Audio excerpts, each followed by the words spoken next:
Hello, Zinkweaver here. I am posting this on the Zinkweaver channel and the Indie Observer channel because this does involve indie games and the indie community, also involving a friend who something unfortunate happened, but it's not all that bad. I'll explain it right now. So this happened while I was streaming, and I wasn't sure if they saw that I was streaming, but they decided to message me after so long. I haven't spoken to this person for a good long time, and I am associated with them. We share friends, so I decided to communicate back. This friend of mine then decided to ask me to do a favor, which is to review a game that they were working on with their friends, and I decided to take a look. I clicked on the link, and here is the page. Okay, so I have a recording here of the page I'm looking at, and when you look at this, you see now games. I don't know if I'm saying that correctly, but who cares at this point?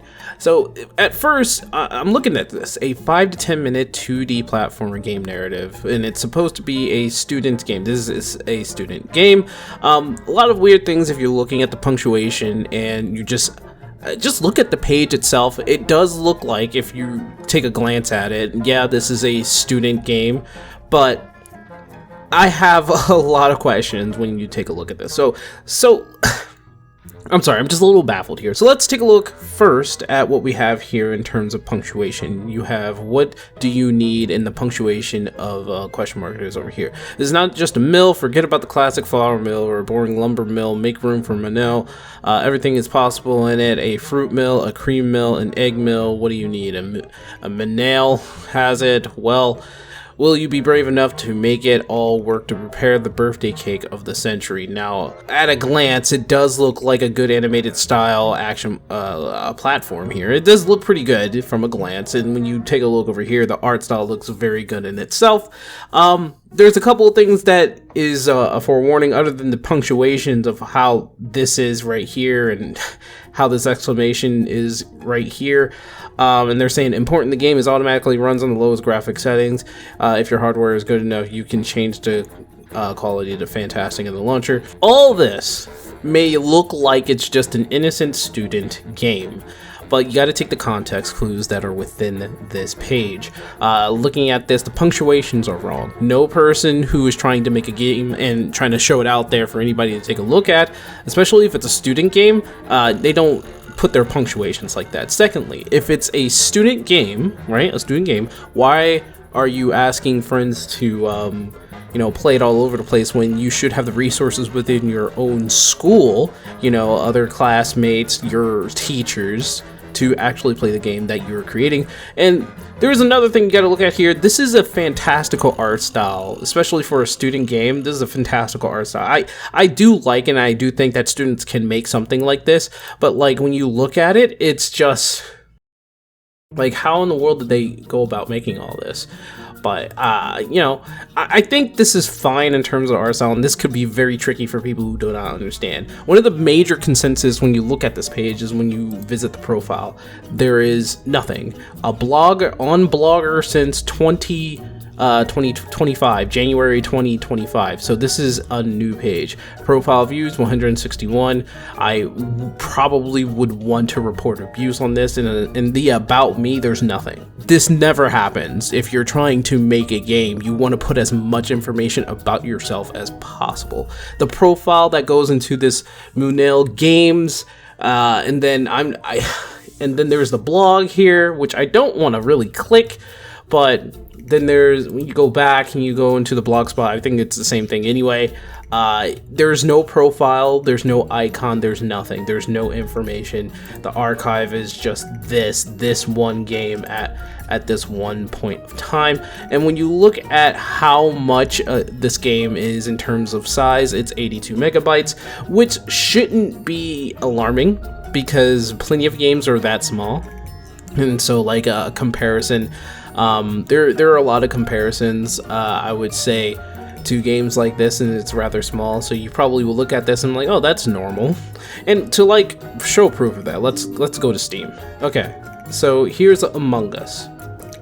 This is a good comparison. Among Us is 788 megabytes, right? And for sure, this is like a 2D drawing game at its fullest. It is incredible. It should be incredibly small, but like as much technique as they put into Among Us, I'm sure it's going to reach that 1 gig sometime before. Here's Anna Lynn. So Anna Lynn is 37 megabytes, right? So it's very small. It is a 2D platform. Actually, if you guys want to know what the game is, here, let me just show you real quick what this game is. And trust me, it's actually a fun game that I play on the side. It's reminiscent to Pac-Man. I had to get my controller out. Here it is. But as you can see, Anna Lynn is a very small game that is a reminiscent of like Pac-Man. So you collect these gold coins, and it doesn't take much to make a game like this. The graphic style really does help with itself, meaning that very easy to create in a way, because it doesn't take as much even as hand drawing. Hand drawings do take a lot when it comes right down to it. They take a lot of data.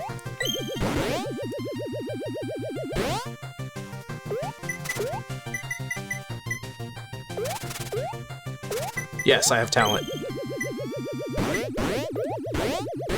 Yes, I have a lot of talent.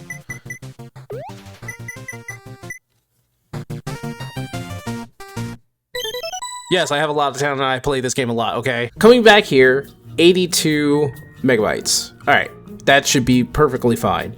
Anna Lynn was 32 megabytes. So, and then there's the lighting in here, so it's definitely a little odd, especially since it's like 82 megabytes. I find that this page is a little too convincing for it to being a student page, but I'm pretty sure when you download this, you're going to be downloading malware and something onto your computer that you do not want. This is a warning, right? To analyze a page, see why there's like exclamation points that are, you know, 1 space apart. Why is this a student game? Why is this just like made here by itself? This is I can't really express how disappointed I am with people to use a game to possibly put malware onto your computer. This is kind of just I'm just gonna say it outright. I was trying to be very nice about this, okay? I was trying to be very nice. I wanted to be, you know, the good guy to say that this is very disappointing.